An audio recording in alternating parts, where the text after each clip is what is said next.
What makes the Satan Pit so brilliant is that the story refuses to bend the Doctor's will. This two-parter overall is a piece of relatively hard science fiction with tricky, ambiguous themes about the nature of faith, and it never quite turns into a Doctor Who story. The Beast defies the Doctor's attempts to categorise him, with a particular sticking point being the matter of just where, or more accurately when, the creature originates. The words Time Lord are never specifically used in this story, but it isn't hard to make the connection when the Doctor reveals this fundamental objection to the Beast is the idea that he comes before the universe rather than beyond it. Even when the Doctor confronts the Beast's mindless husk, he still finds himself unable to grant that one premise. But then that's exactly what allows the Doctor to emerge victorious. Faced with the impossible, the Doctor rejects it, treating the Beast's origin as a blank space, and then talking around it. In doing so, the Doctor overcomes his own fear that the Beast was attempted to play upon, and it allows him to make the Beast small enough to defeat. The monster's victory depends on everyone treating it as though it were invincible, and that means the Doctor must treat it as unknowable. Once the Doctor decides the Beast's prison is bound by the same laws of logic as the rest of the universe, he quickly intuits that his seemingly miraculously survival is just a penultimate move in an ancient chess game between the unseen disciples of light and the Beast, and the final move is to destroy the planet. The question of what the Doctor believes dominates much of the Satan Pit. If I were feeling uncharitable, I would extend my initial argument and suggest that the Doctor's only religion is that he's the protagonist of Doctor Who.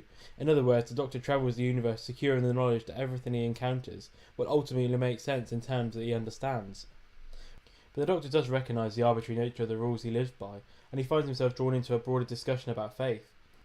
He mostly takes an anthropologic viewpoint, and one can imagine this episode delving more explicitly into the Time Lord religion, or lack thereof, if it had been more slightly later in the series. Still, such discussion would likely be cluttered to the Doctor's main articles of faith, much of which he spelled out back in The Impossible Planet. Much as I wasn't the biggest fan of the Doctor's tribute to human spirit, it's not hard to see why it's so important to him.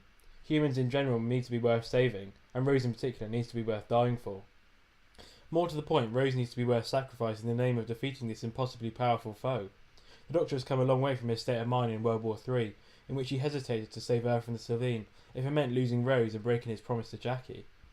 This two-parter reaffirms that promise, yet the Doctor ultimately risks breaking it, saying that, of all the fake gods and bad gods and demigods and would-be gods, the only thing he truly believes in is Rose herself. This statement is easier to get behind when Rose has proven so crucial in rallying the Sanctuary-based Six crew against the Beast, but I think this statement is better understood independent of Rose's story-specific actions. The Ninth Doctor of last season could not bring himself to risk Rose's life because he was so invested in this particular companion. He was determined to keep this one human safe at all costs because it had proved that he could trust himself again after the horrors of the Time War. But this season's Doctor has progressed, and he now believes that the ideals that Rose believes in and represents are more important than her specific existence. We've seen Rose captured enough times to know that she would just smash the urn and destroy the Beast, and the Doctor is finally willing to follow that implicit order. The miraculous recovery of the TARDIS feels like a just reward for such faith. All these issues that the Beast forces the Doctor to struggle with in this two-parter feel different from the typical Doctor Who story, but part of that effect is down to the Sanctuary-based crew. At first glance, the key members of this expedition all fit into basic archetypes, with their characters fulfilling roles that are instantly familiar to anyone who has seen this sort of sci-fi story in classic Doctor Who before. Zachary Cross-Flane is a well-intentioned captain who feels duty-bound to ensure the safety of those under his care, even though that means doing something he knows is wrong. Ida Scott is a scientist whose inquisitive streak threatens to get her killed. John Maynard Jefferson is a gruff security chief who is far too quick to solve problems with a gun. Danny Bartok is the coward who is liable to lose control of himself at just the wrong moment. Toby Zed is a technical expert who finds himself confused by a force he can't even remember, let alone understand. Scooty Mansita is a satanic cannon fodder. Doctor Who needs recognisable characters such as these when telling a story as complex as this two-parter. Even then, a substantial chunk of The Impossible Planet is taken up by explaining the plot. If these characters were never developed beyond these basic types, then we could still be compelling on the strength of the performances, a point that I'll return to later. But the genius of Matt Jones's script is how it respects these characters as people, and that becomes obvious in the Satan Pit.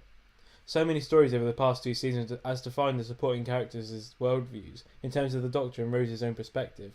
Guest characters invited to live up to the example set by the TARDIS team, to be improved by their presence. This isn't necessarily a problem. Indeed, part of what makes Doctor Who special is its clear moral compass. But it's refreshing to see characters who are capable, even kind people, without first being lectured by Rose. Yes, a recognition of what the Doctor was driving at before the Beast cut him off is vital to their success, but his argument that they all need to band together would carry no weight if the expedition members had nothing to offer. The escape through the unventilised ventilation shaft depends on some brilliant teamwork by all the humans. The Satan Pit accomplishes this seemingly impossible task of making a man sitting at a desk and pushing buttons into actually riveting television. Some of that is because of the Ood threat, but it's also because of Zachary's every action has been positioned as a triumph for the human spirit. Credit here must be given to Sean Parks, who does stand out as probably one of my favourite guest stars of the second series, narrowly edging out Sophia Myles as Madame de Pompadour and Claire Rushbrook as Ida Scott. Obviously, I'm leaving out Elizabeth Slade on the technicality that she's a returning series regular, because obviously I love Sarah Jane. Nevertheless, Park has to hit a tricky sweet spot as Zachary. He has to reveal the character's compassion and self-doubt, while still making him believable as the captain of an interstellar expedition. Zachary has no uniform to indicate his heightened status, and he lacks the body language that would mark him out as a trained leader, so Parks instead focuses on conveying the essential decency of his character. When Zachary decides to take Rose onto the rocket against her will, this could so easily feel wrong, yet another example of a vicious military man who will blindly take proper procedure instead of placing his trust in the Doctor. But when Zachary makes that call, Parks conveys just how conflicted he is about ignoring Rose's stated wishes. When he says he has lost too many people today, the audience feels that grief, that defiance, and the resilience that underpin those words. He acts as the Doctor would in that situation, just about the highest compliment one can pay to a supporting character, but he does so because he personally feels it's right. Claire Rushbrook is similarly impressive as Ida Scott. Like Zachary, this character could so easily just exist to make the Doctor look better. She shows a worrisome lack of caution in how she approaches the mysteries of the pit, and it would be so easy to make her a cautionary tale for the Doctor, a narrative sacrifice to enable his journey onward and downward. But the story keeps her around right to the end, letting her function as a conversation partner for the Doctor as he moulds over the nature of the beast. Much like Tennant, Rushbrook has to deliver some of her best lines while wearing a spacesuit and talking into a communicator, which makes the clear compassion and humanity of her performance all the more impressive. Danny Webb also deserves recognition for his work as Jefferson. The security chief has all the makes of a one-note character, but Webb gives a gruff warmth to the character that makes him feel real without sacrificing the character's edge. Indeed, one of the script's wisest decisions is that it never bothers to explain just why Jefferson's wife never forgave him, because it knows the past just doesn't matter. The story allows Jefferson to be defined by what he does here and now, rather than what transgression he might have committed in the past. To spend time on this doubtless juicy bit of backstory would have granted the essential correctness of the beast's position, and everyone involved is much smarter than that. Jefferson has a job to do, and he doesn't allow any predictably tortured past to get in the way of that work. Really, that's just another aspect of how brilliant the Satan Pit really is. However, the best scene of this two-parter for me has to be when the Ood become possessed and the beast begins to speak through them. The magnificent Gabriel Wolf kills it here again, and it's absolutely amazing voicing the beast here. Man, what a scene. It's genuinely creepy and does a great job of not just foreshadowing the future of the series, but adding depth to Tennant's Doctor, especially when the beast begins to lift off his character traits and begins by referencing how the Doctor is a killer of his own kind, which here just oozes tension and just amps up the mystery of the Time War even further. Absolutely incredible stuff, and is often a scene I find myself revisiting. Also, I must give... This is the darkness. This is my domain. You little things that live in the light, clinging to your feeble suns, which die in the end. That's not the Ood. Something's talking through them. Only the darkness remains.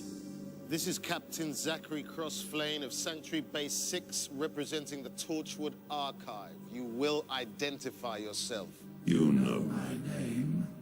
What do you want? You will die here, all of you. This planet is your grave. Sim. If you are the beast, then answer me this. Which one? Because the universe has been busy since you've been gone. There's more religions than there are planets in the sky. The Archivets, Qualtonity, Christianity, Pash, New Judaism, Sanklar, Church of the Tin Vagabond. Which devil are you? All of them. What then? You're the truth behind the myth. This one knows me, as I know him, the killer of his own kind. How did you end up on this rock? The disciples of the light rose up against me and chained me in the pit for all eternity. When was this? Before time. What does that mean? Before time. What does before time mean? Before time and light and space and matter. Before the cataclysm. before this universe was created. That's impossible. No life could have existed back then. Is that your religion? It's a belief. You know nothing. All of you. So small. The captain so scared of command. The soldier haunted by the eyes of his wife. The scientist still running from Daddy. The little boy who lied. The virgin. And the lost girl, so far away from home. The valiant child who will die in battle so very soon. Doctor, what does that mean? Rose, don't listen. What does it mean? You will die. And I will live. Also, I must give credit to the fabulous Murray Gold once again, as this is certainly one of his best scores for the series, with some genuinely creepy tracks and atmospheric effects. Instead of blasting everyone's eardrums for 45 minutes, as he has done in the past in this series, Gold actually decides to be a lot more subtler with the score here. Given he has his natural bombastic segments, but a lot of other scenes, such as when the Doctor confronts the Beast, are actually a lot more blended into the on-screen action, opposed to completely overblowing it like other previous adventures, where the music completely takes over. It's great stuff. Overall, this is an episode that understands that it doesn't need to tell you anything as long as it shows you all you need to know about the people who inhabit this world. Maybe the entire two-parter is not an unqualified triumph, but it's still damn impressive, and it's an exhilarating example of what Doctor Who can be at its most fearless, and man do I love it. This two-parter will always have a special place in my heart, as it was the first Doctor Who story I'd actually ever watched, and for that it will always be priceless. The story is among my favourite of all-time classics. It is a creepy, unnerving episode with some great scares, but also some really great characterisation, a great script, great acting, and really great production values.